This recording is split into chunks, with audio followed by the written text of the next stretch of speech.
More than 24 hours flight from Europe to the Antipodes, Fiji consists of more than 300 islands scattered in the South Pacific. Over 100 of them are uninhabited. In Fiji, everyone can find an island to suit them as they retrace the steps of Robinson Crusoe. Tourists have been quick to discover these empty beaches and coral depths. Hotel complexes have sprung up, from island hotels for backpackers to more luxurious complexes.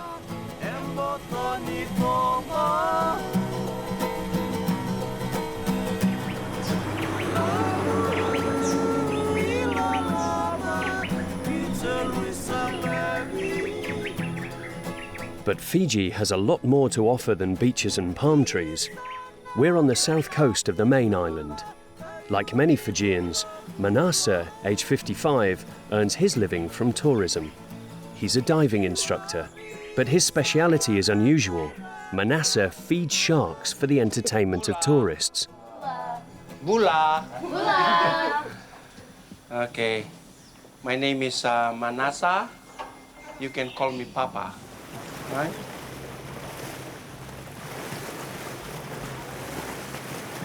Welcome to Shark Reef Marine Reserve. You're going to meet some of our friends, and we give them names. They have names, like Big Mama, Kinky, Scarface, Madonna. All right? All right? This is a piece of fish, so when the sharks are getting closer, I will drag the food on my left, all right? So the sharks will go, all right? That means the people who are very close to me, you have to keep your head down.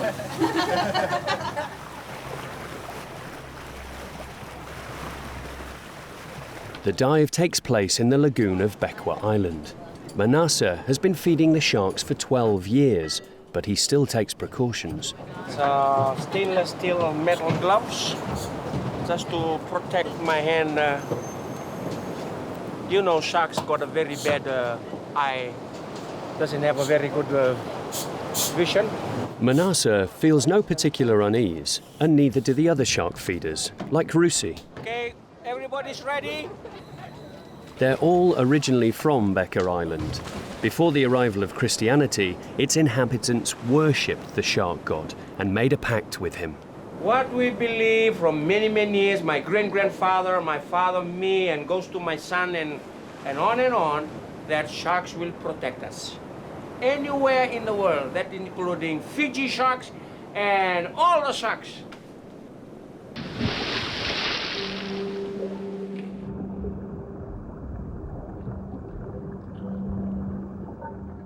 On this reef, where overfishing led to fish stock depletion, the sharks are now protected.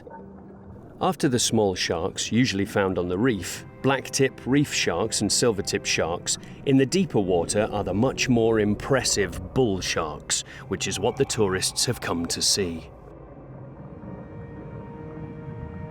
The feeder positions himself next to the bait container. The tuna fish heads will be put in the mouths of the sharks by hand, one by one.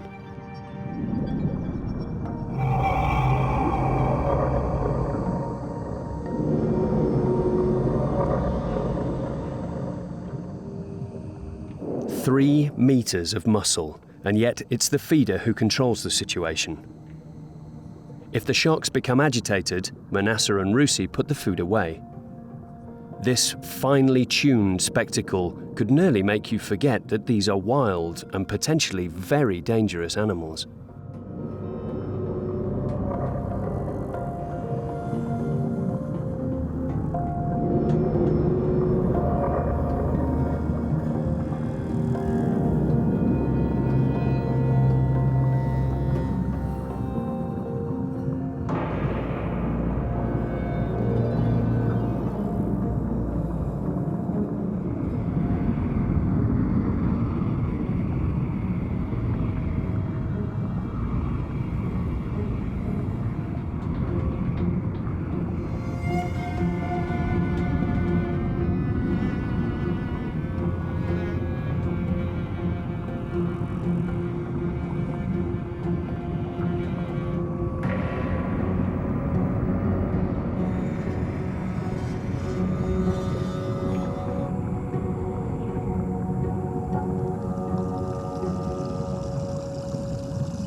And then usually a tiger shark joins the party.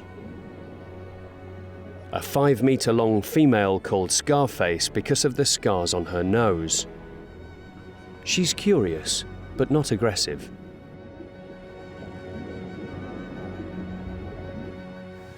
The show's over, and all the creatures of the reef are left in peace. In this reserve, it's not only the sharks, but the whole ecosystem that is protected. Setting it up wasn't done in a day. First, the owners of the reef had to be persuaded. The inhabitants of the village of Galoa, who own part of the reserve, had to renounce their traditional fishing rights.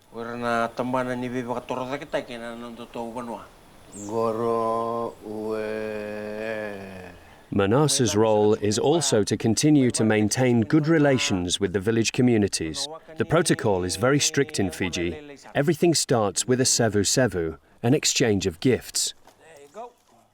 The most usual offering is kava, the roots of the wild pepper plant. When ground and reduced to a powder, it's mixed with water to make this muddy-looking brew, which has the sharp taste of a medicinal plant.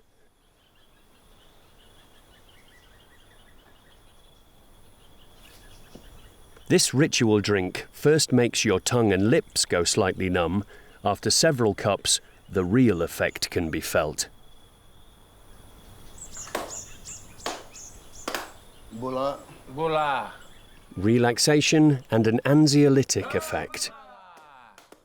Manasseh spent many hours in talks and drinking kava to reach the deal for the reserve. That is the only reef, the whole village, that is their source of income. They're coming from the reef. So we try to make the good arrangement with the village. See, look, you give us 1 year, we'll see what's going to happen. So in another side, in business side, we collect money from the guests, the people who comes over. It's called a shark levy. So the money comes straight to the village. So every year we collect like 45,000 Fiji dollar. So the money comes to the village in return. With these regular visits, Manasseh ensures the villagers' support for the reserve. The money collected pays for the children's education and improvements to the villagers' lives. There's no longer any question of them fishing and killing the golden goose.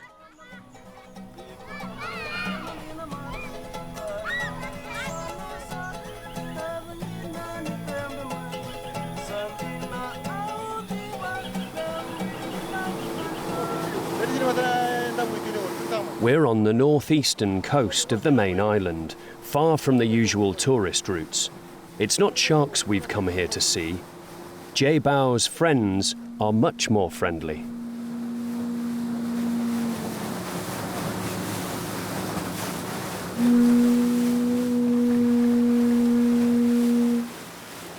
Dozens of spinner dolphins come to rest in the shelter of the reef every morning.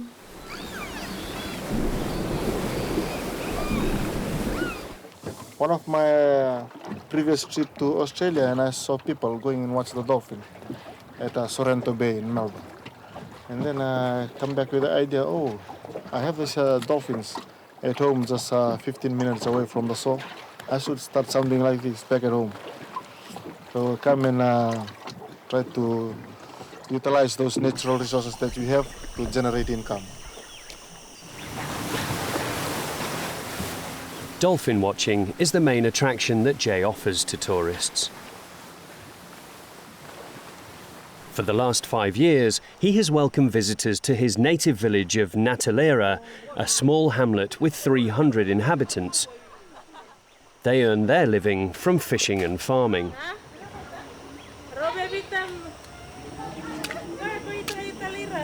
Jay works here with his sister Pei. Together they run a small hotel, the Narrator Eco Lodge, in the middle of the village. The hotel consists of 6 small bungalows, faithful to the principles of ecotourism. Okay, Bully, how many people are coming today? 6 of them. Oh, good. This is the traditional Fijian burek.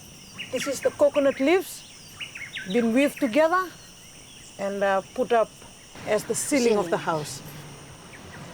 The villagers built the burhs themselves without bringing in materials from elsewhere, a fine example of sustainable development. This resort is owned by the village. And if you look around also, you won't see any fence around this resort because the village, the houses, is the only boundary for this resort, for this lodge. Most of the lodges or the eco-lodges or the resorts, you find them away from the village. They stand on their own, but this one is different because it stays right in the middle of our village. On this particular day, the village of Narrator is hosting the regional rugby match. Crowds come from all the surrounding villages.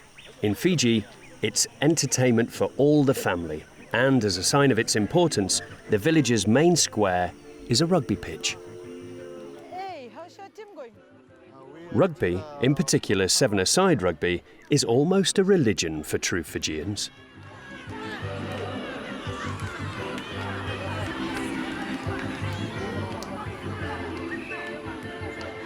This legacy from British colonialism ensures recognition abroad for this tiny country with less than 1 million inhabitants. And for young people, the sport offers the chance to move up in the world. Yes, that's a dream of every young boy living in Fiji, to one day don the Fiji jersey, or even travel abroad, playing for other countries, gaining a contract somewhere.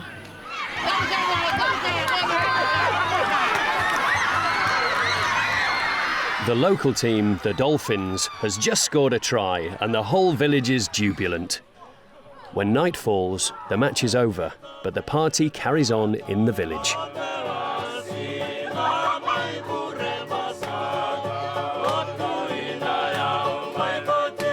In Fiji, wherever you are, there's always a group of guitarists and singers to liven up an evening, where passing guests are made welcome. And of course, no party is complete without kava.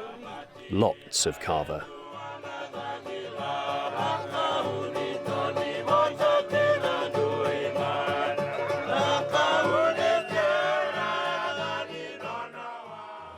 But Fiji has more to offer than just its coast. In the interior of the main island, peaks of over 1,000 meters reach up to the clouds. These mountains are covered in dense tropical forest, which only a few trails and rivers force their way through.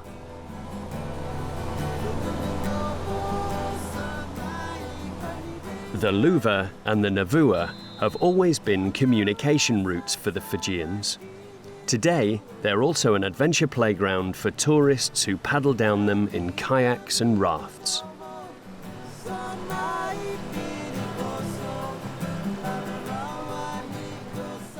Toby knows all the rapids of the Luva by heart. Originally from the province of Namosi, he spent his childhood beside this river. He now shows it off to thrill-seeking tourists. Forward, hard forward, hard forward, hard forward, hard forward, hard forward. Stop, lean in, lean in, lean in.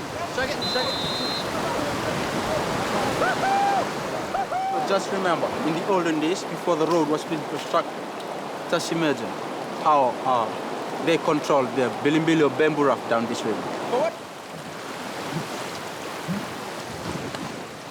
I remember when I was 6 years old, I traveled down on this river with my dad. Like, we leave like 6 o'clock in the morning, and we end up like 6 o'clock the other morning. So one whole day down the river, we reach the town. So we sell our crops in there, and we have to walk all the way up to the river. Since the bamboo raft, we call it HMS no comeback. It can only takes you down, and you have to walk up. Forward. Yeah.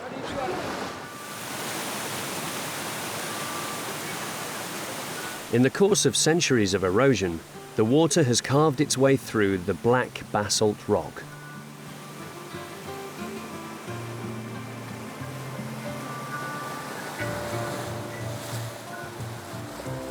On the Navua River, after one last rapid, you reach a 10-kilometre-long canyon which plunges into the heart of the jungle.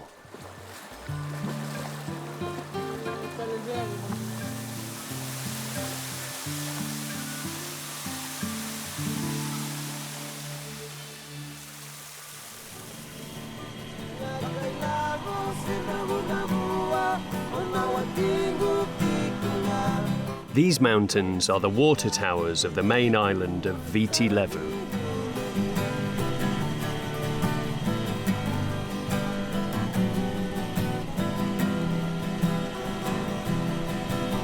Strings of small islands surround the main island. 40 kilometers to the northwest of Viti Levu, the Yasawa Archipelago stretches over 80 kilometers. About 20 sparsely populated islands remained isolated from tourism until the 1990s. They're now open to tourists who appreciate the clear waters, the beautiful beaches, and the quality of certain hotels. For the most luxurious of them, transfers are by seaplane.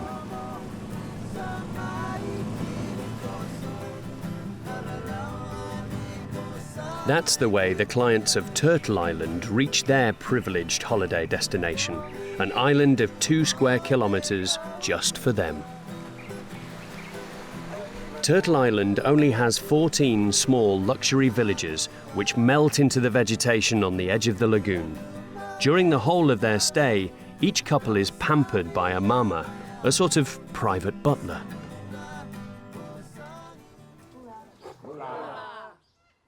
Turtle Island isn't another hotel concept. It's the story of a man, Richard Evanson, the island's owner. Age 75, this American still holds the reins of his tiny kingdom. About 100 Fijians work on his island. 38 years ago, when the millionaire bought Turtle Island on an impulse, there was nothing and nobody here. When I bought the island, I never ever had any intention of having guests here. I just thought it was nice to buy an island, and I wanted to see if I could live that Robinson Crusoe dream of being self-sufficient, so I could grow all my own food and have my own water supply, so I didn't have to call on the outside world for anything. I could live on my own and sustain myself. From his original Robinson Crusoe dream, Richard has created a paradise for wealthy tourists. Using his talent as an entrepreneur, he has transposed his vision to the grand scale. As he dreamed, the island is self-sufficient in vegetables, for example.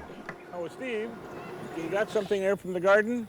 What we got here? The herbs, the parsley and Herbs, parsley, right? coriander.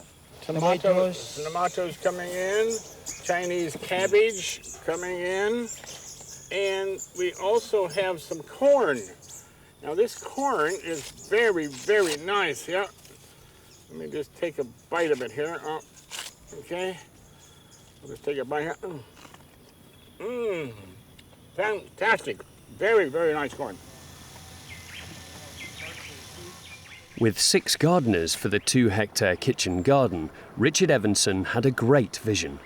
Every morning he inspects the garden, for which he drew up the plans himself. But this is a modest achievement compared to the rest of the island. Bula bula. When Richard bought Turtle Island, the land was bare and desolate. But that didn't stop him.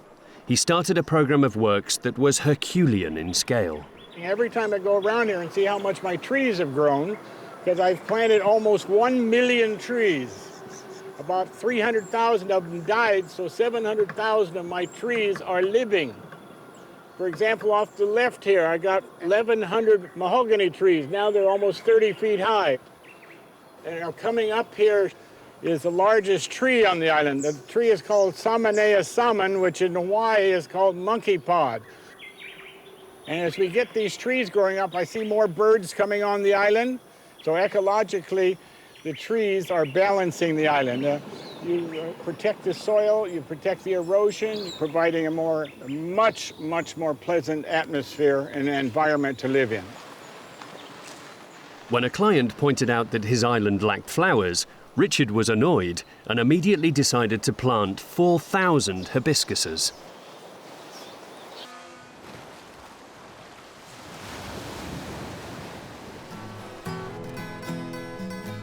Richard has no plans to stop yet. 38 years on the island haven't sated his entrepreneurial appetite, and when he travels along his beaches, he's thinking how he can make them even more beautiful.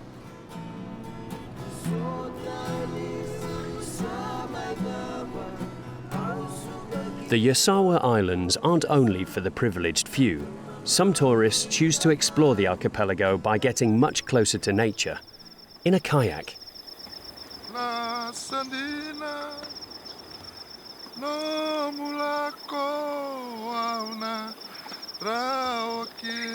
For more than 10 years, Avarosa has been helping kayakers explore these fragile islands. Before there used to be a lot of trees on top of these hills. Now it's just a few of them left.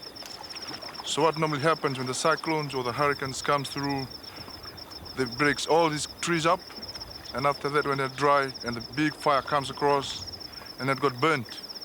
So that's why there's not a lot of big trees around. The Yasawa Islands are all similar volcanic formations, except for Sawa'elau, where they're now heading. It is windy. Yeehaw! So that's where we're going to spend the day. Rising up from the translucent sea, Sawa'elau looks like a geological incongruity. A limestone peak 100 meters high, covered in very dense vegetation.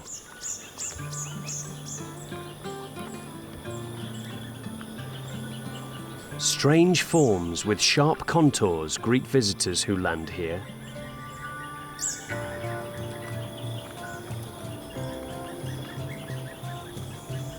Many myths surround the island and lend it a status of mystery. For Fijians, a snake god with 10 heads hides in the many caves of the island.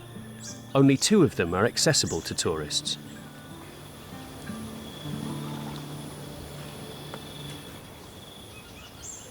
See? Here we are.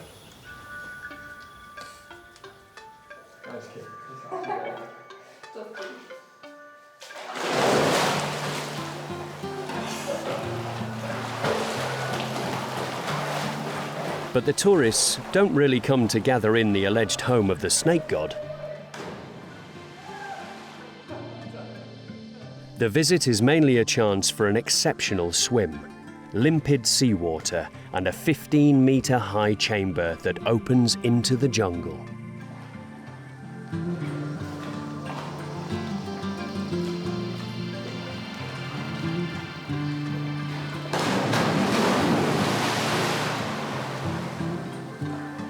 The tribe that owns the cave jealously guards the access. The snake god might be disturbed here. But in the other caves, he can grow old in peace.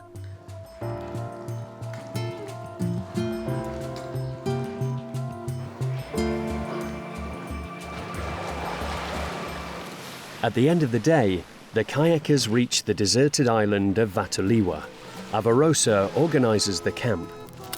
Over the years, he's learned how to cheer up his group when they're tired after a day at sea.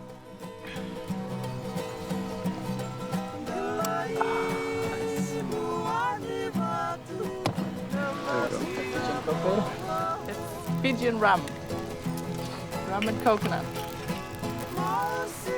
Bula. It's not that easy to play Robinson Crusoe. You can't land on any beach in Fiji, although it looks empty and looks inviting. You have to ask permission from the different clans or tribes or villages. If you have no permission, don't stop. They will eat you if you land on the wrong beach. Put you in the lovo. Yeah. Don't let them scare you. Cannibalism died out 100 years ago, and tourists are welcome more than ever in the paradise of Fiji.